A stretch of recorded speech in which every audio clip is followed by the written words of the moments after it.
You're gambling with World War III. These were the heated words exchanged in the Oval Office as President Trump and Ukrainian President Zelensky clashed in a tense confrontation. Was this a diplomatic breakdown or a power move? Let's dive into what really happened. Before we dive in, I'd like to take a moment to invite you to subscribe to this channel. Your support means the world to us and motivates us to keep creating high-quality content for you. So, if you enjoy insightful and engaging content, hit that subscribe button and welcome to the Insight 360. I'm Julia Johnson, and today we're unpacking the fiery showdown between Donald Trump and Volodymyr Zelensky at the White House. With rising tensions over Ukraine's war efforts and U.S. foreign aid, this meeting quickly spiraled into a dramatic confrontation. Let's break it down. At the heart of the confrontation were two key issues: U.S. military aid to Ukraine and pressure for a peace deal with Russia. President Trump and Vice President Vance confronted Zelensky,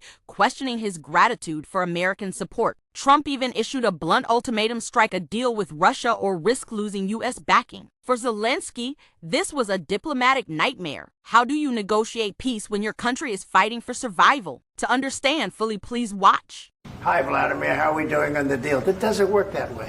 I'm not aligned with Putin. I'm not aligned with anybody. I'm aligned with the United States of America and for the good of the world. I'm aligned with the world, and I want to get this thing over with. You see the hatred he's got for Putin. It's very tough for me to make a deal with that kind of hate. He's got tremendous hatred, and I understand that, but I can tell you the other side isn't exactly in love with, him either.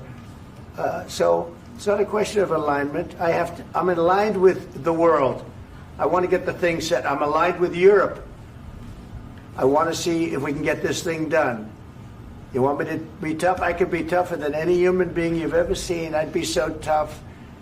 But you're never going to get a deal that way. So that's the way it goes. All right, one more question. Hey, I want to respond to this. So look, for 4 years in the United States of America, we had a president who stood up at press conferences and talked tough about Vladimir Putin, and then Putin invaded Ukraine and destroyed a significant chunk of the country. The path to peace and the path to prosperity is maybe engaging in diplomacy. We tried the pathway of Joe Biden, of thumping our chest and pretending that the President of the United States' words mattered more than the President of the United States' actions. What makes America a good country is America engaging in diplomacy. That's what President Trump is doing. Can I ask you? Sure. Yeah? Yeah. Okay.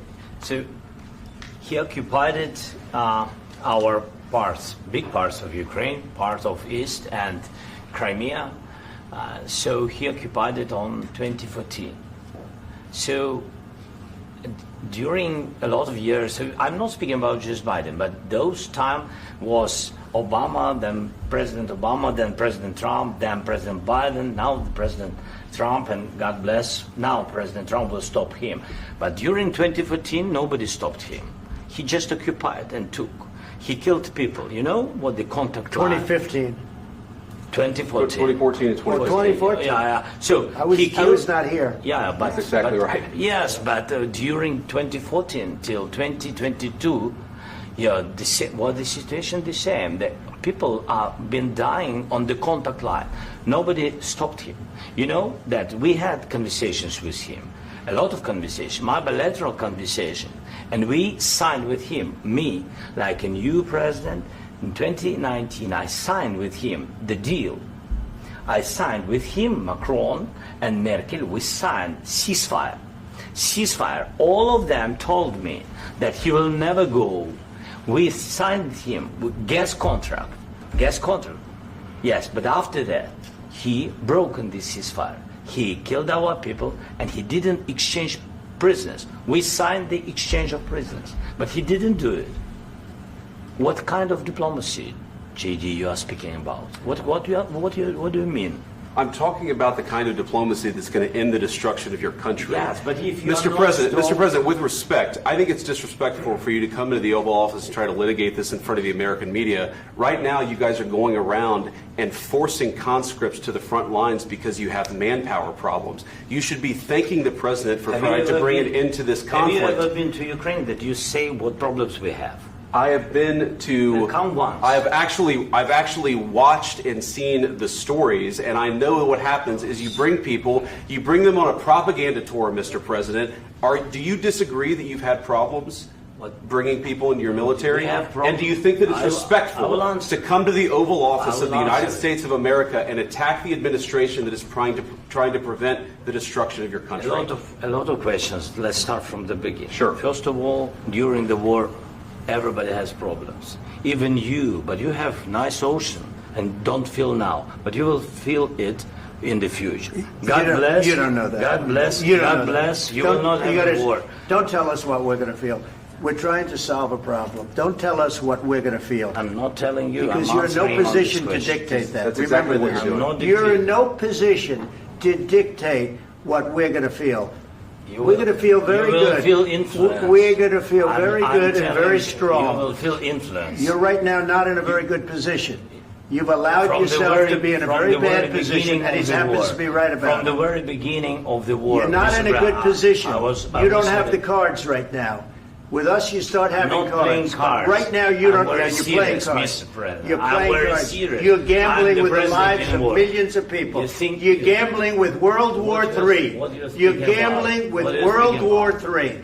And You- what you're doing is very disrespectful to the country, this country. I'm That's with back all to you. respect to your Far country. more than a lot of people said very they respect. should have. Have you said thank you once? This A lot entire of meeting? times. No, in this Even entire meeting, today. have you said thank Even you? today. You went to Pennsylvania and campaigned for the opposition in October. Offer some words of appreciation for the United States what of are you speaking America about? and the president who's trying to save your country. Please, you think that if you will speak very loudly about the war, you He's can... not speaking loudly. He's not Yeah. speaking loudly. Your country's Can I- in big can I- trouble. can I Wait a answer? minute. No. Can You've I done a lot answer? of talking. Your country is in big trouble. I know. You're not I winning. know. You're not winning this. You have a damn We- good chance of we are coming out staying, okay because of Mr. us. President, we are staying in our country, staying strong from the very beginning of the war. We've been alone, and we are thankful. I said thanks You haven't in been this alone. cabinet, You and haven't not been only alone. in this We cabinet. gave you, through I this said stupid thank- president, $350 billion. You voted we gave for you your military president. equipment, You and you voted men for are your brave, president. but they had to use our military. What about if, West? if you didn't have You our invited military me- equipment, you invited if me you to didn't speak. have our military equipment, this war would have been over in 2 weeks. In 3 okay? days, I heard it from Putin. In 3 days, this is something Maybe new. less. In 2 weeks, of course, yes. It's going to be a very hard thing to do business like this. I Again, tell you. just say thank you. I said a lot of except times that there, thank you except to that- American people. Except that there are disagreements, and let's go litigate those disagreements rather than trying to fight it out in the American media when you're wrong. We know that you're wrong. But you see, I think it's good for the American people to see what's going on. I understand, sir. I think it's I very understand. important. That's why I kept this going so long. You have to be thankful. You I'm- don't have the I'm cards. thankful. You're buried there.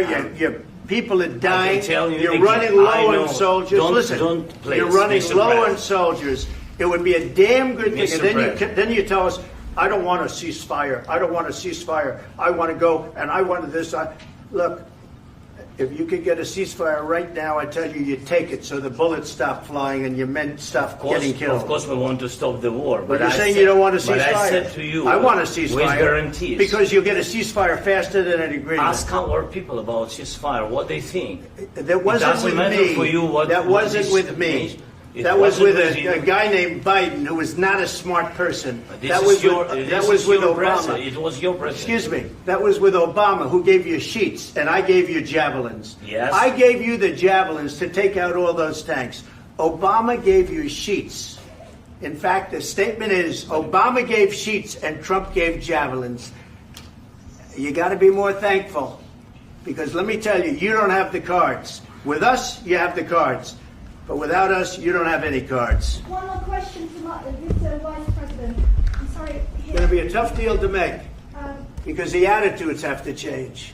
what if Russia breaks ceasefire? What if Russia breaks peace talks? What do you do then? I understand that it's a heated conversation right now. What are you but saying? what She's if asking, Russia- what if Russia Putin breaks the breaks ceasefire? What if anything? What if a bomb drops on your head right now? But they have Okay? broken ceasefire. What if they broke it? I don't know. They broke it with Biden, because Biden, they didn't respect him. They didn't respect Obama. They respect me. Let me tell you, Putin went through a hell of a lot with me. He went through a phony witch hunt where they used him and Russia.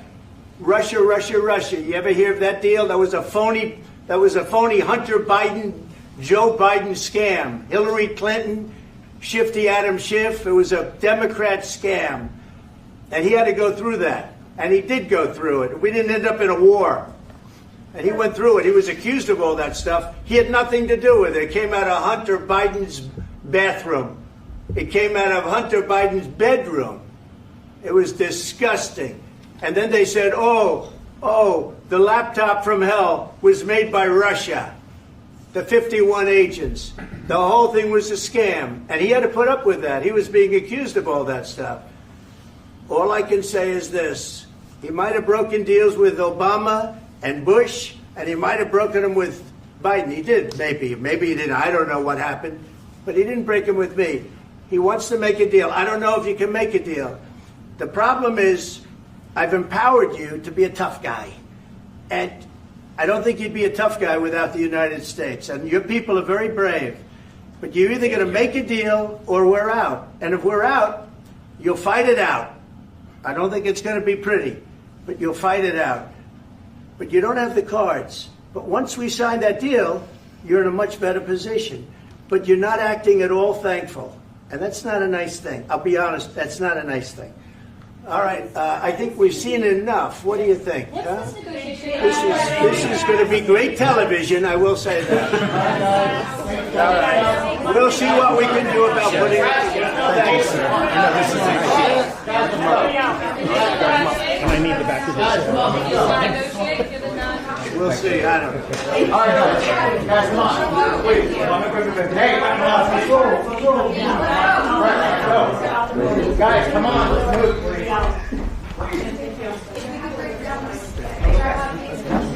The confrontation reached its peak when Trump raised his voice, asserting that Zelensky had no leverage. You're not really in a good position right now, Trump stated, dismissing Ukraine's ability to negotiate from strength. The tension in the room was undeniable. Zelensky, visibly frustrated, pushed back, accusing Trump of parroting Russian propaganda. The exchange was intense, underscoring a deep fracture in U.S. Ukraine relations. This explosive meeting signals a shift in the dynamic between Washington and Kyiv. With Trump openly questioning U.S. support, Ukraine's path forward becomes uncertain. Could this confrontation change the course of the war? Only time will tell. What do you think? Is Trump right to demand a peace deal, or is Zelensky justified in standing his ground? Let me know in the comments, and don't forget to check out our other videos for more deep dives into global conflicts. Subscribe to the Insight 360 for the latest updates.